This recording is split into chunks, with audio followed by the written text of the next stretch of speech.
All right, guys. So we're gonna do Star Wars. Happy 20th anniversary to Revenge of the Sith. Just saw it in theaters on the big screen. So you can see behind me, I got the Darth Vader helmet, popcorn helmet. Um, but for me, I never hated the prequels. I saw 4, 5, and 6 when I was around 5 years old. Then I saw 1 and 2 with my dad, and then I saw 3 in theaters. I saw everything else on DVD.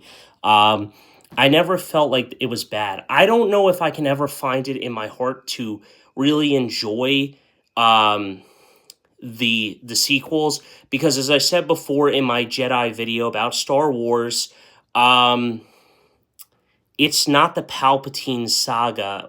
It's the movies are a Skywalker story, and that's what it is. Star Wars, a Skywalker story. The prequels are about Anakin.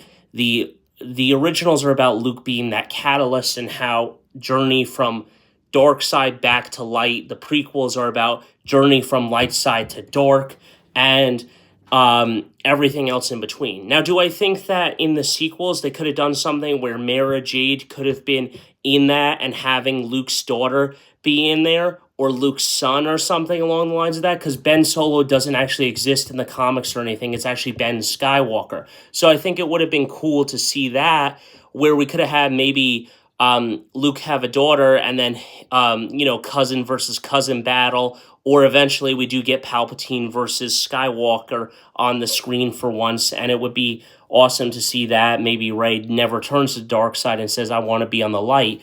But at the same time, I love what Filoni's doing with the projects. Now, I saw the new stuff being announced for Star Wars, so I'm hoping there's stuff there. I do want to see the Heir to the Empire stuff of Ahsoka Season 2 and everything. I love Filoni and Jon Favreau, what they did with all their shows, and including Clone Wars and expanding on the universe and making it the Star Wars cinematic universe. I am a little annoyed that I had to see Portman die not once but twice in two of the biggest blockbuster industries in Disney of Star Wars and Marvel. But at the end of the day, my Star Wars thoughts on this is that I think that they need to go back to the roots and try to make it more about the Skywalkers and stuff, not so much about them. I don't necessarily mind the Heir to the Empire or having more of Hayden in the series and stuff and seeing more of McGregor as well. Maybe Portman comes in through flashbacks in season 2 of Ahsoka. But let me know your thoughts down below in the comments. Hit that like button, smash that subscribe button. I'll see you in the next one. But I really don't know if I could ever like the sequels.